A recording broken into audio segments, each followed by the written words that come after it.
Hi, and welcome to the 7th episode of the Dying Ways podcast.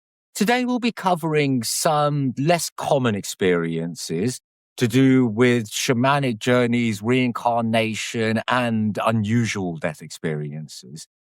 So I know that while we were writing the book, you also had to do a bunch of processing of your own thoughts and feelings about your career and journey. What would you say was your biggest takeaway at the end of the process that was unexpected from writing it out? The journey that I went on writing this book was insane, absolutely insane, because as you know, I'm not the best in English literature or even spelling. So I thought, well, if I sit down and write these stories, which I know are true, I need somebody here to help me write. And before I wrote anything, any story down, I would do my ritual. Now, most religions have got rituals. I've got a ritual.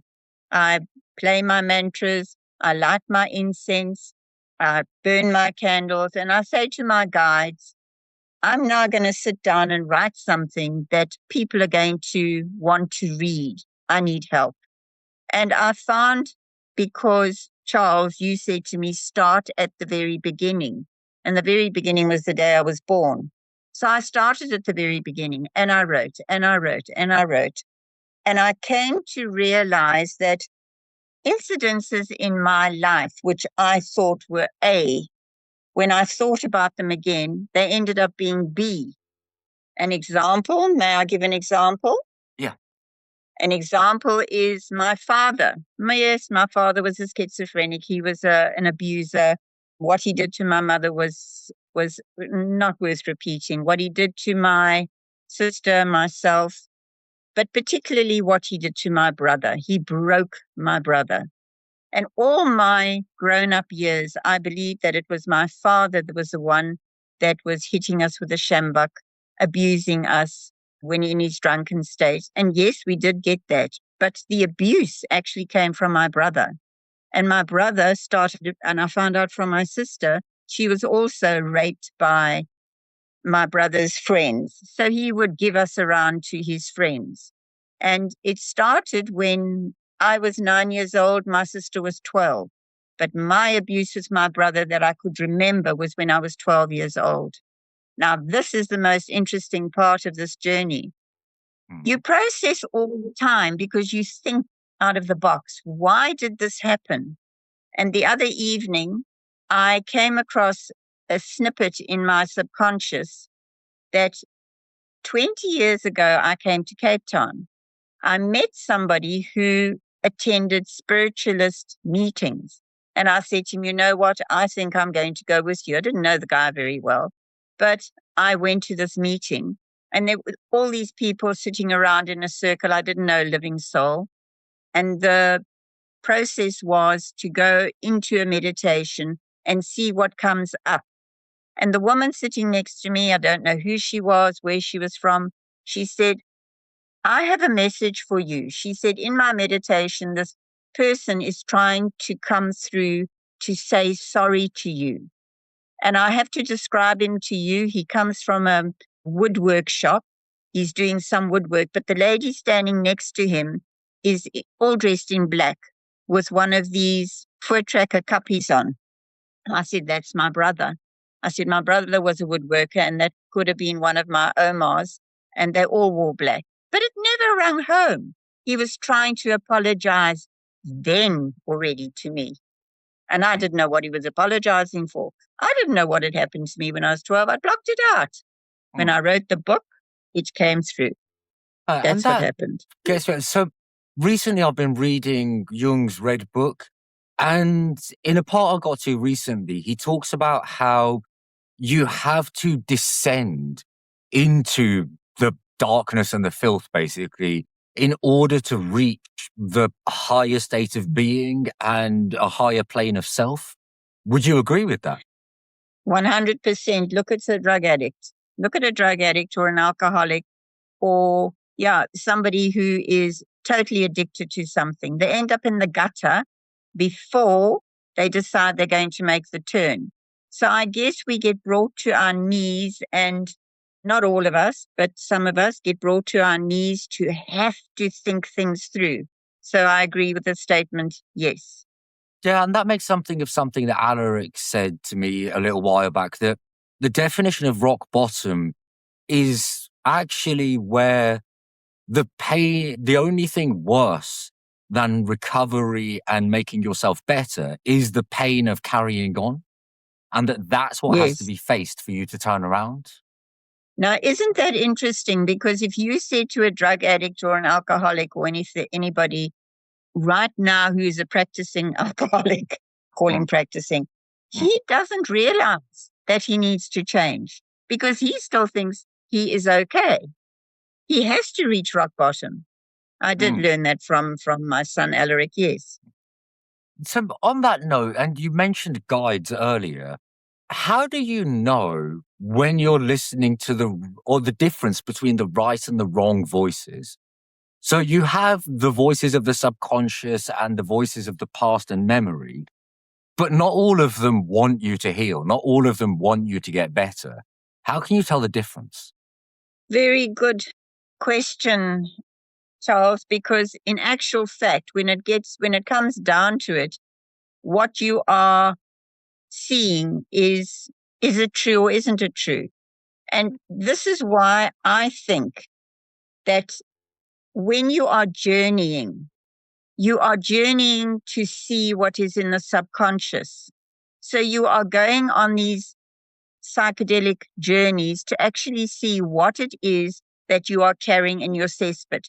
Psychologist once said to me, when something bad happens, like you are abused, you don't deal with it there and then because you probably don't have the jelly beans to deal with it at that particular time. So what do? You put it into your cesspit. Mm, Then something else drastic happens along the way. You experience somebody in your family dying. You don't deal with it. You put it into your cesspit. And it is only when your cesspit is overflowing that you find the mind is not coping anymore, like what happened with Katie when she committed suicide. She just wasn't coping anymore.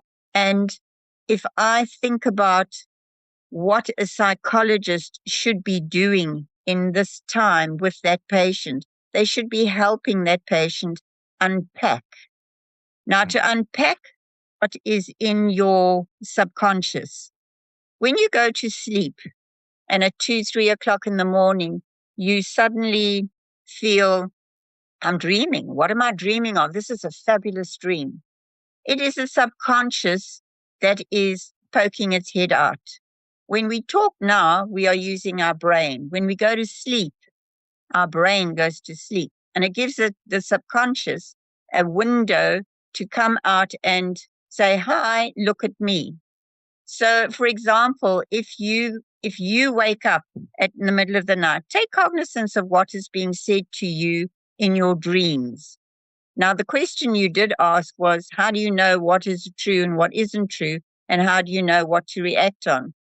I can only say it's a feeling. It is, I know this is the truth. I know this because I've got such liberation from hearing that this is what happened to me in my childhood with my brother. I'm liberated. I can go and forgive him. I feel so liberated, there is no other word, that I know I can carry on now because I've gone through it. Does Okay. that explain it? It does. And it takes me on to the next thing. You've mentioned in the last couple of episodes that you've been on a new set of shamanic journeys yourself. Now that you've had a bit of time to process them, can you tell us a bit about what those were in terms of how they've changed you and the realizations that you've had? And particularly about the voice that you feel like you've been suppressing for the last 30 years? I'm going to get the voice I'm suppressing out of the way because the voice that I was suppressing came out when I was writing the book and I was working with my guides to write the book. But the shamanic journeys, I started the shamanic journeys before COVID. And the first shamanic journey I had was on ayahuasca. Now, please know ayahuasca is one of the strongest psychedelics you can possibly imagine. So I'm not purporting to everybody take ayahuasca. You have to take it if you are being helped, held, and guided. But when I took ayahuasca, the experience I had there was second to nothing I've ever experienced in my life, because it opened up my subconscious to realize what my addiction in life is. Now, I don't smoke, I don't drink, I don't mess around with sex, I don't do those kind of things. So I kept saying, oh, I'm not addicted to anything. Of course, I'm addicted to something. I think every one of us is an addiction. Once I had discovered what my addiction was, I could start working on what my addiction was personally. However, I did not carry on with ayahuasca. I found it too strong for me. I did try the mushrooms, didn't like mushrooms, but I have been doing the journey with THC from cannabis. Now, I work with a lady in Dubai, or I've met this lady in Dubai. She is an integrative doctor, and she is a shaman herself. She ran a project now recently where we all did online shamanic journeys with her. She wanted me to do the mushrooms. I said, I'll do it with THC. I don't like the mushrooms. And she agreed, because her thesis she is doing is about what do mushrooms, how do they help if you are microdosing them with patients that are traumatized, or that you need to regress that patient. Anyway, I did the THC. The first shamanic journey I had with her on the THC. Now, bear in mind, I had plenty other people on the podcast, and we were all doing it together. There was a man, a doctor, who was Dr. Sansa, playing his drum.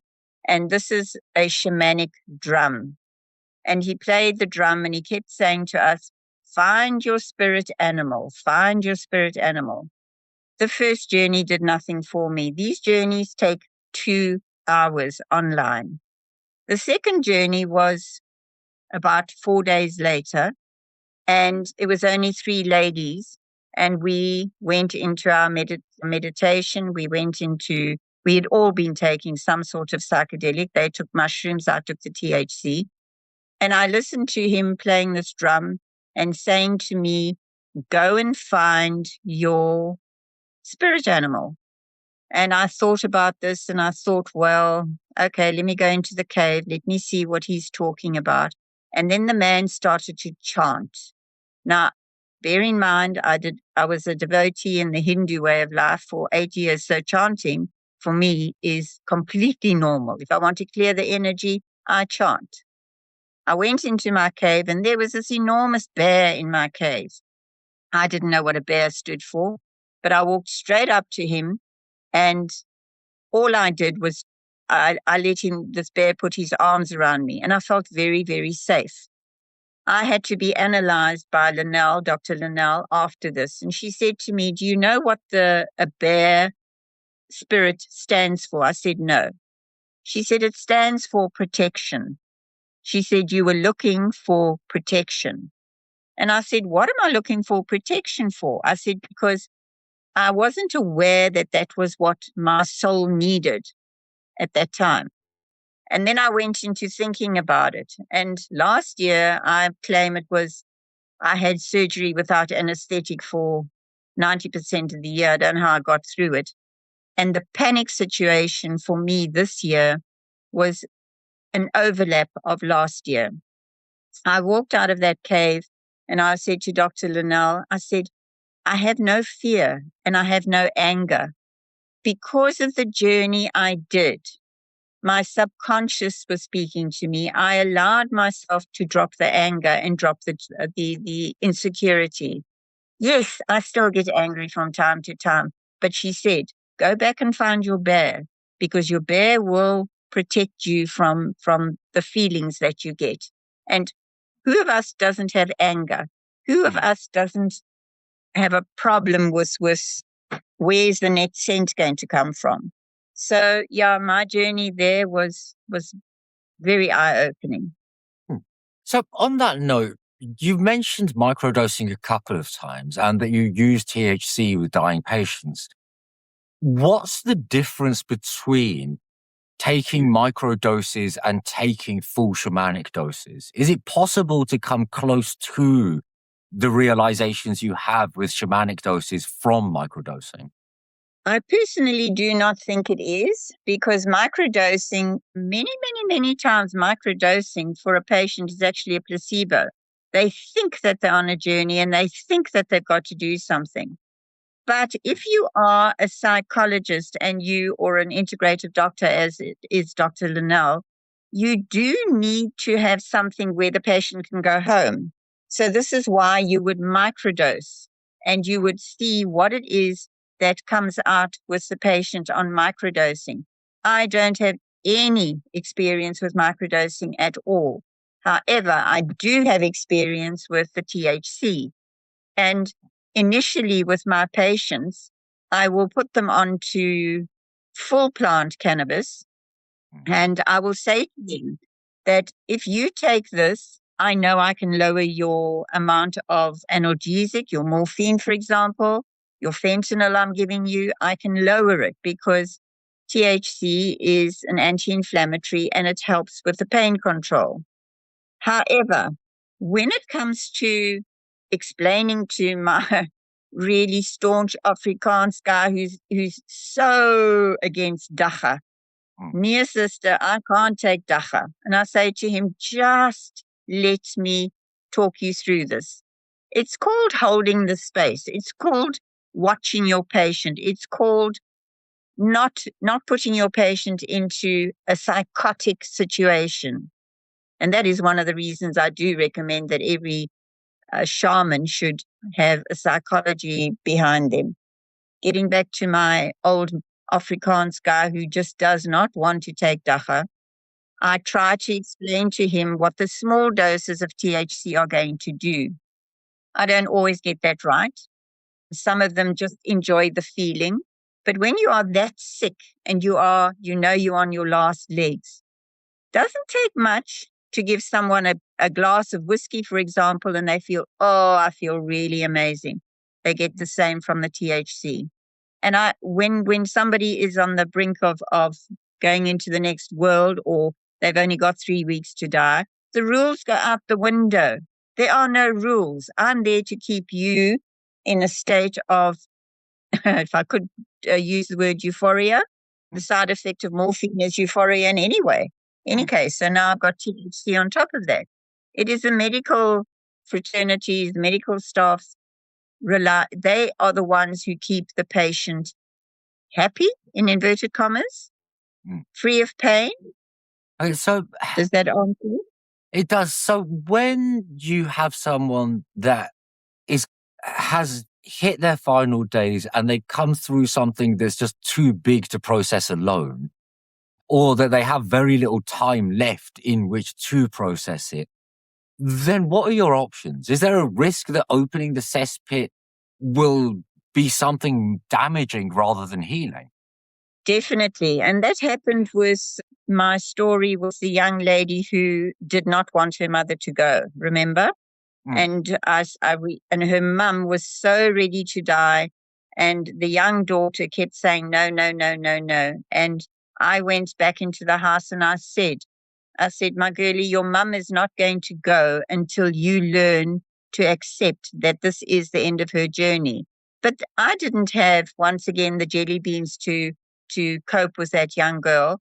Her father and I organized that she sees a psychologist. I love psychologists because they don't use big pharmaceutical drugs. And I loved working with a psychologist. So we sent a young girl off to a psychologist, and it took her a good 2 weeks. She did what the psychologist told her, sat with her mum every day, got into the bed, talked to her, loved her, fed her little things that the mum wanted. I said, if your mum wants chocolate, feed her chocolate right now, my girlie. We passed the green juice stage.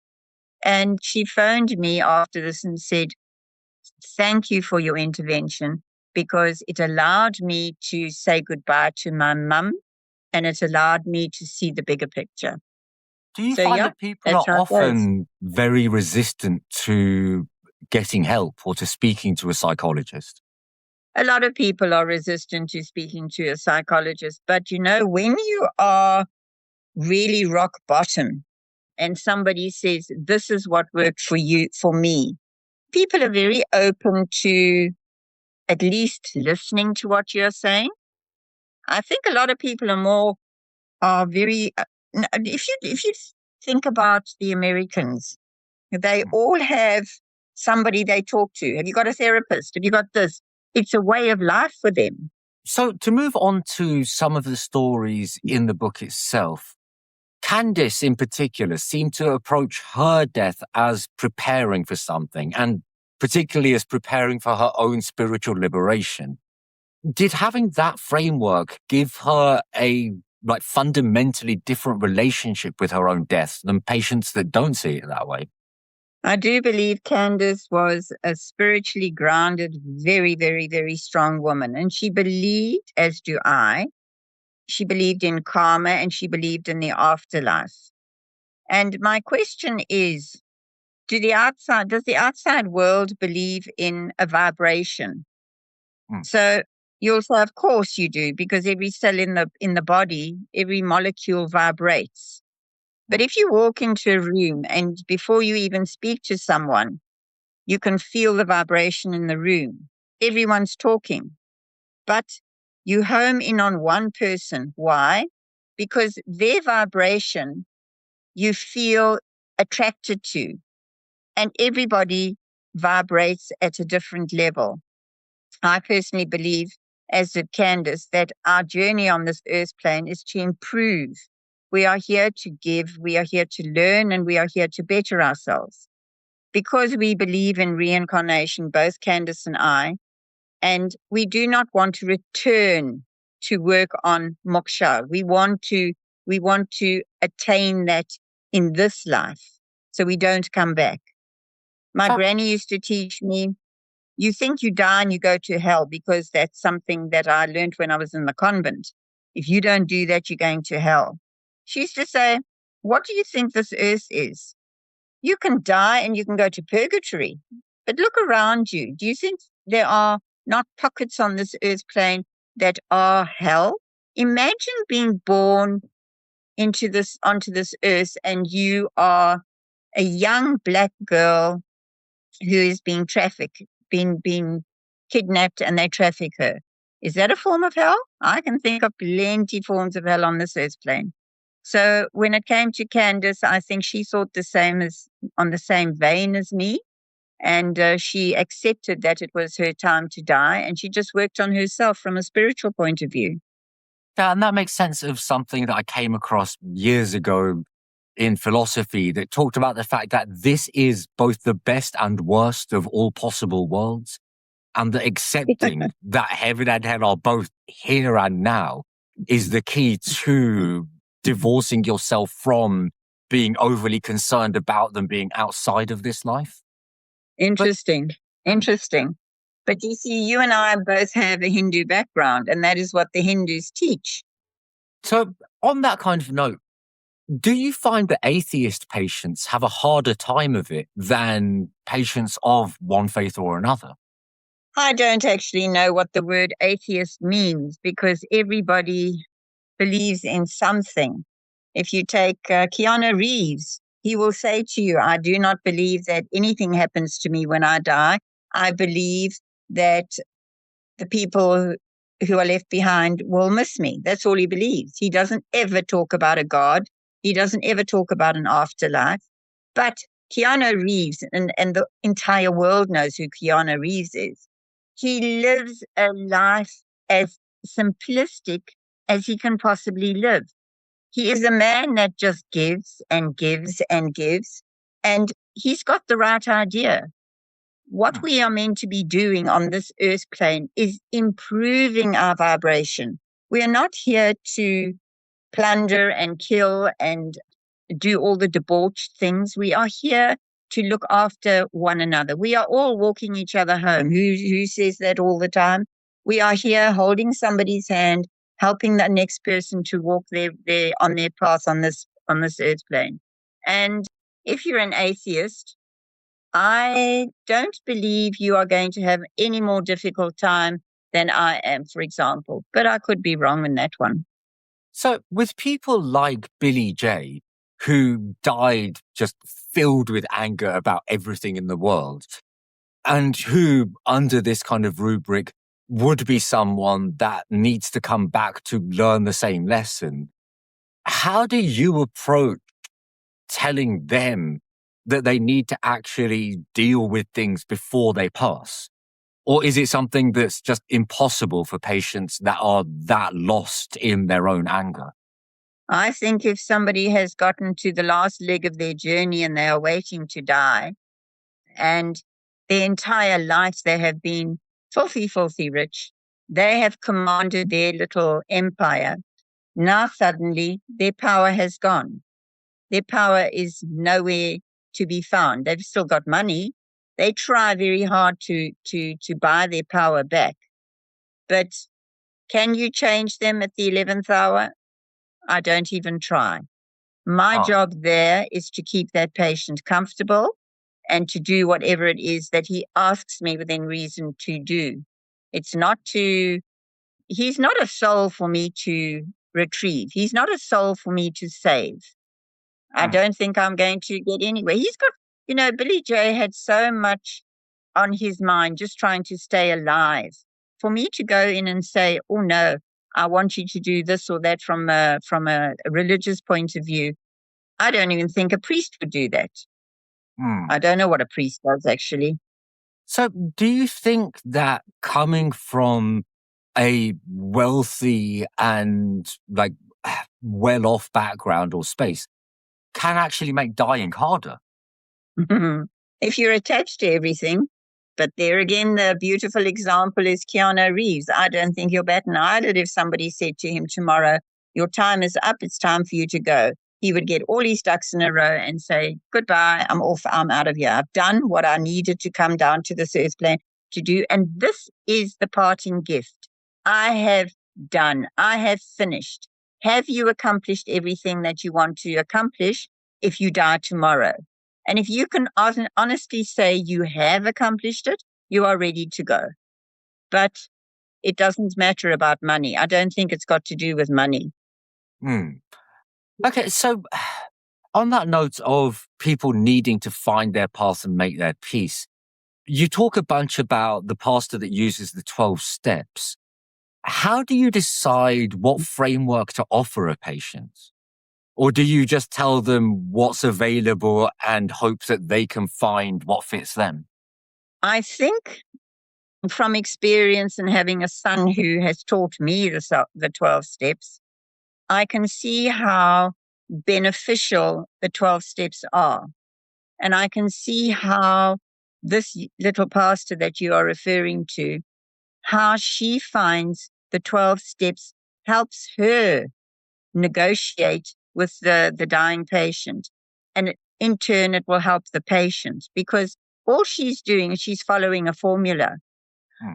I honestly and truly maintain that everybody, even now as you're listening to this podcast, go and Google the 12 steps and print them out and look at what the 12 steps are about because they will guide you through most situations in your lifetime.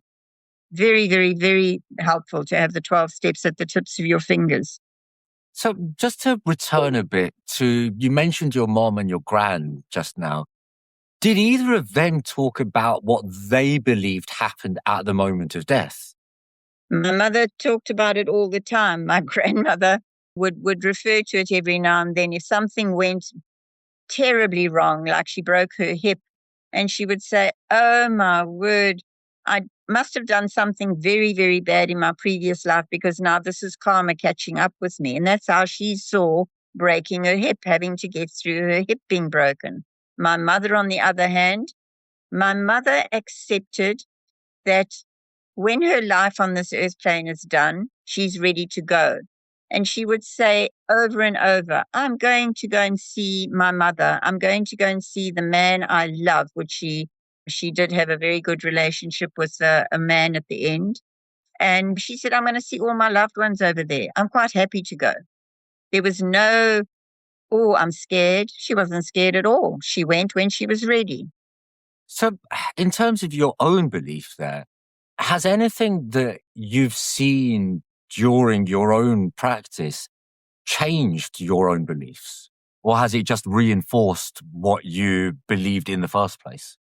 I was very fortunate to be brought up in by a mum and a gran who believed in the afterlife, who believed in your guides, who believed in if you need help, just go and ask your guides. They're there to help you.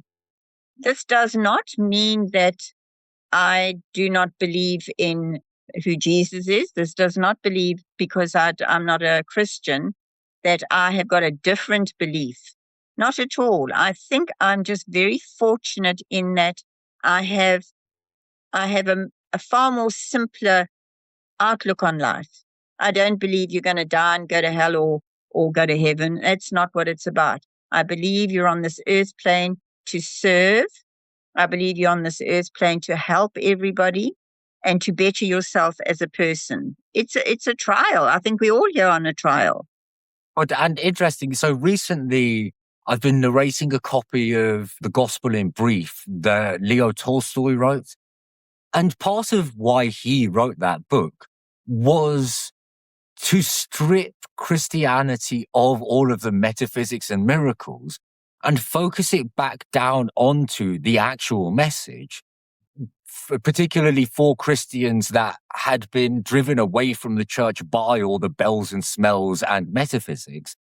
And actually, the way he describes it in retelling the gospel is exactly that. That God is the Spirit and that Christ was the messenger of the true spirit of being human away from the voice of the flesh, which is what he describes the devil as within the book.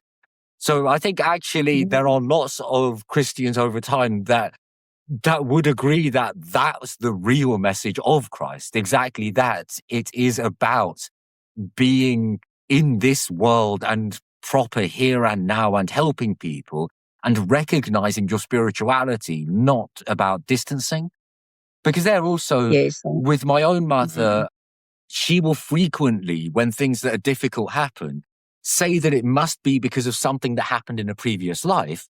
But actually, often for her, that's a way of not facing things that have happened. Because it's a very easy way to dismiss the difficulty as being outside of yourself and outside of the things that you have done or have happened to you. Yeah, I agree 100%. So you've talked about your guides. Do you think that that's very different to the way that the Bantu people see talking to their ancestors? I think it's exactly the same, except my guides that I talk to. I do believe my mother and my grandmother are there on tap for me. If I want to talk to them, I do believe I tap into them. And this is what the Bantus believe. They believe that all their ancestors are there to tap into. But I also believe that I have got guides. My mother's guide when we were growing up was Sing Wong. And we would talk about Sing Wong as if he was in the room. And my mum would say, well, we don't know the answer to this, but we can have a meeting, we can all pray, and we can ask Sing Wong what his answer is. And we believed 100% in what we were doing. And it became a way of life.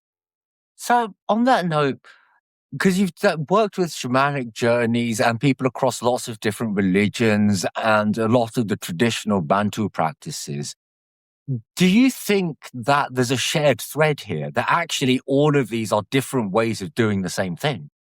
I do. I really and truly do. You look at rituals. Who does rituals? I cannot think of one religion that does not do a ritual. We all do rituals. And sometimes you might not agree with the ritual.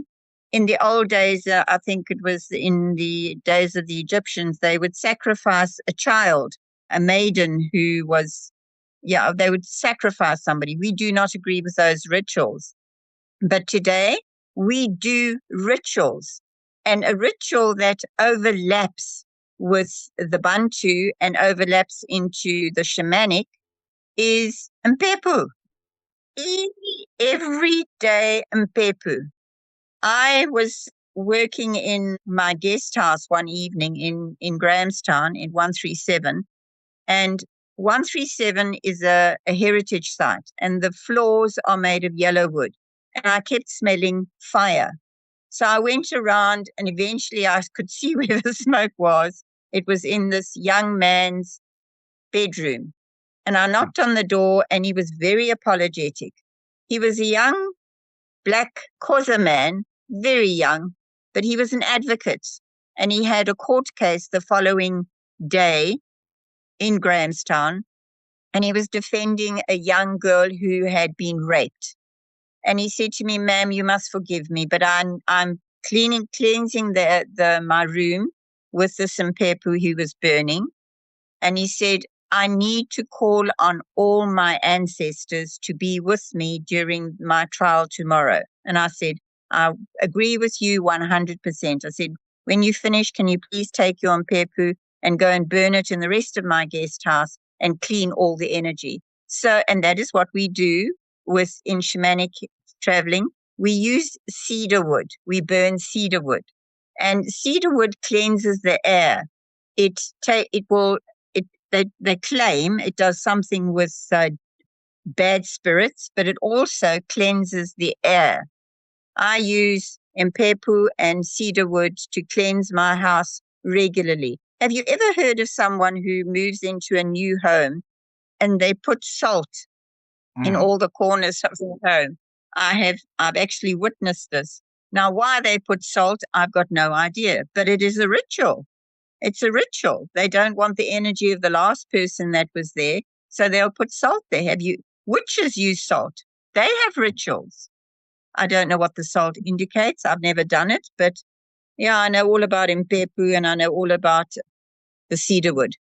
So do you think that people can invent their own rituals? That what matters is your belief in the ritual and the practice of it? Yes, you can. You can definitely invent your own ritual. I do all the time. And it's what you are happy with doing. It's what you feel that when you've finished, you've accomplished something. As I'm talking to you, I have already cleared my energy. I've already got my candles burning because I believe I don't necessarily just sprout from my own heart. I believe that I have guidance from my help. And a wonderful Christian, what should we call this? Not a wonderful Christian ritual. Somebody once said to me, would I be prepared to host the however many archangels? And I said to her, where? She said, in your house. I said, my house isn't big enough. She said, no, symbolically. I said, oh, okay. What do I have to do? And it was a ritual of having candles, having fruit or flowers fresh out, and always remembering when you walk past that candle that you were talking to the angels. The angels were in your home, and you visualized being protected by 8 archangels. That ritual gave me an incredible amount of good. It was a good feeling. It gave me a feeling of I can do this again, because I could feel in my heart of hearts it was a form of praying just by lighting my candle and remembering that the angels were looking after me. It's a wonderful ritual to go through. I do it every so often now. I had to do that for 7 days.